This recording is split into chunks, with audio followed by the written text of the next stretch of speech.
Bien, seguimos acá, No hay playa, esta programación de verano, Trinchera Raíces Rock, Estación Sur, y en este caso para hablar con Darío Pignotti, nuestro periodista corresponsal en Brasil. Te saludamos, ¿cómo va todo por allá?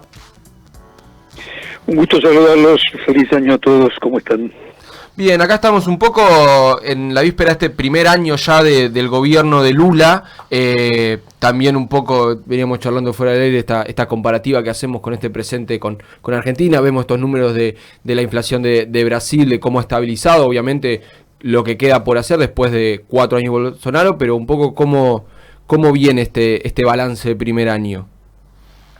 Son dos balances, el formal, 1 de enero, un año de Luis Ignacio Lula da Silva; el real, 8 de enero, aniversario del intento de golpe de Estado contra Luis Ignacio Lula da Silva por el expresidente y líder, probablemente el más importante líder neofascista de América Latina, Jair Bolsonaro, el expresidente Jair Bolsonaro.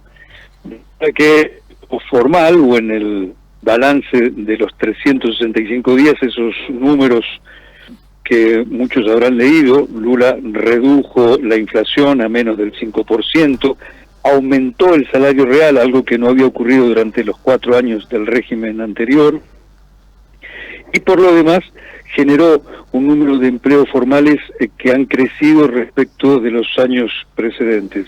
Todo esto unido a que Brasil se convirtió en la 9ª economía mundial, venía de ser la 13ª, y el presidente de centroizquierda, Luis Ignacio Lula da Silva, en su tercer mandato, restituyó lo que él ha defendido mucho y ha sido una de las expresiones más repetidas de su parte, que Brasil vuelva a ser un país normal.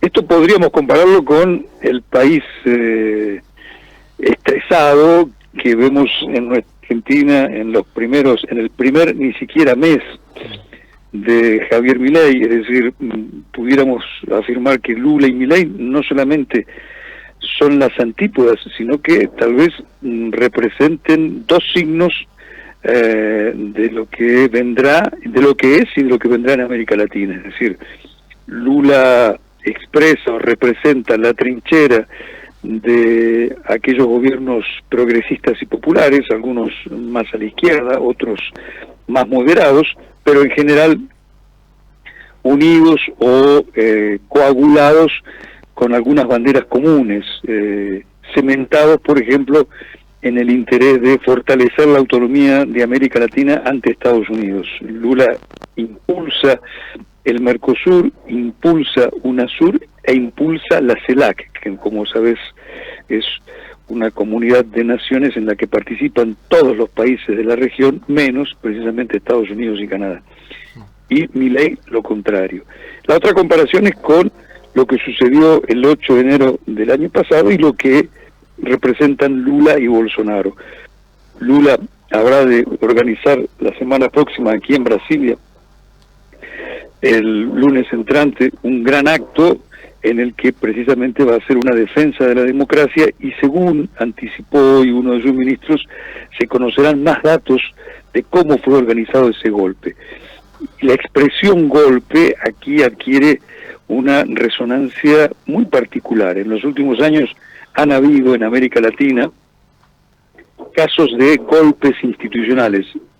En Brasil, por ejemplo, el que derrocó en 2016 a Dilma Rousseff, el que derrocó en 2012 en Paraguay al entonces presidente Lugo, los movimientos para destituir o para alejar del poder a la expresidenta argentina Cristina Kirchner, todos dominados o como señal en común el que fueron manipuladas las instituciones democráticas, en particular la justicia, para objetivos políticos. De allí que se los conoce como golpes del lawfare, de la guerra judicial que busca objetivos políticos. Pero en cambio, el que fracasó aquí el 8 de enero del año pasado, cuando Lula llevaba solo 7 días en el gobierno, fue casi un golpe de Estado clásico, en el que se usó la fuerza.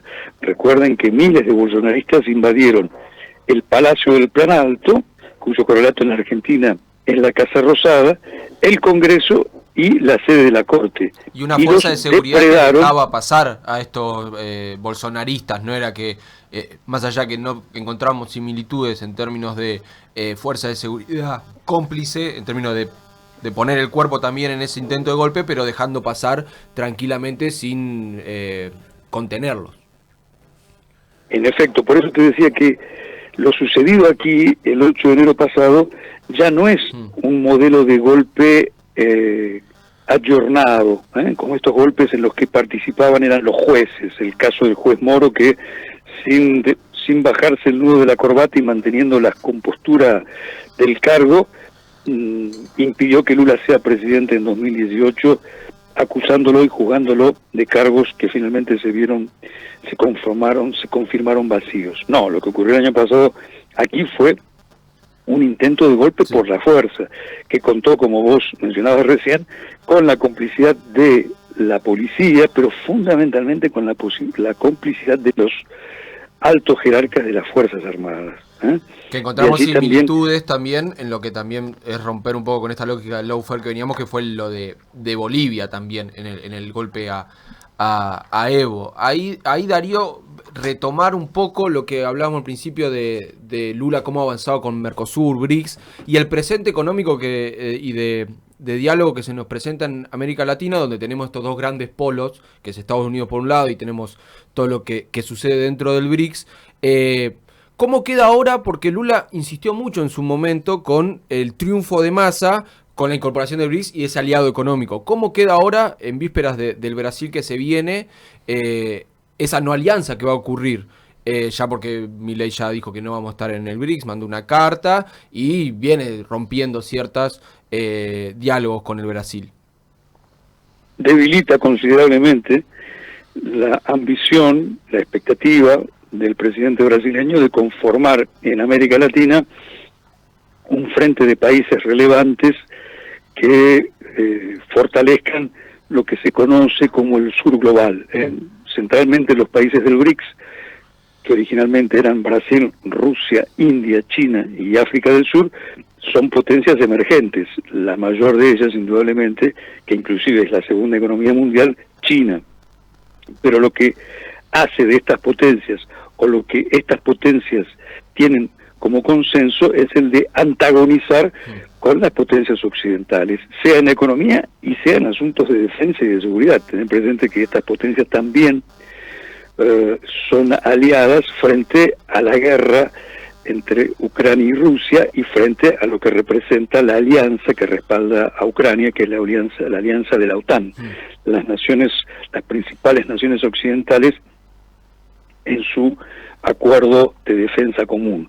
Por tanto, ciertamente que Milei, en una de sus primeras decisiones de política externa, le haya enviado una carta a Lula anunciándole que no será miembro del BRICS, es una muy mala noticia para Lula y es una muy mala noticia para esta confrontación norte-sur, esta pulseada norte-sur, que por lo demás no es coyuntural, sino, de acuerdo con lo que observan historiadores y analistas conocedores del tema, y los que uno se apoya para hacer algunos comentarios, está marcando un nuevo tiempo histórico. Es un corte histórico como en 1989 lo fue la caída del muro de Berlín y el surgimiento de un orden unipolar, donde la única potencia incontestable era Estados Unidos. Ahora estamos probablemente en la evolución hacia un nuevo orden multipolar en el que la hegemonía norteamericana es contestada, es cuestionada por otras potencias, principalmente por China y en este caso, el caso militar, por Rusia y China. En esa coyuntura, la Argentina de Milei opta por el viejo orden, opta por una alianza casi carnal con Estados Unidos y su correlato, que es Israel, y Brasil opta por lo que tal vez sea, eso lo responderemos dentro de décadas, no estamos en condiciones de afirmarlo categóricamente, el orden que se viene, el nuevo orden.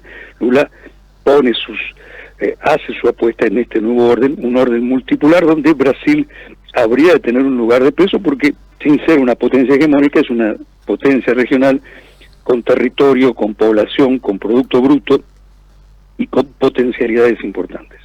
Bien, Darío, muchas gracias. Ya se nos termina el tiempo, podemos quedar para charlar después del 8 de este acto de Lula para ver qué nos deja también esa parada que va a hacer allá en términos de la democracia. Te agradecemos por este tiempo. Por nada, hasta pronto. Hasta pronto. Pasaba ahí Darío Pinotti, periodista, corresponsal desde Brasil, hablando un poco de qué nos deja también este primer año de Lula.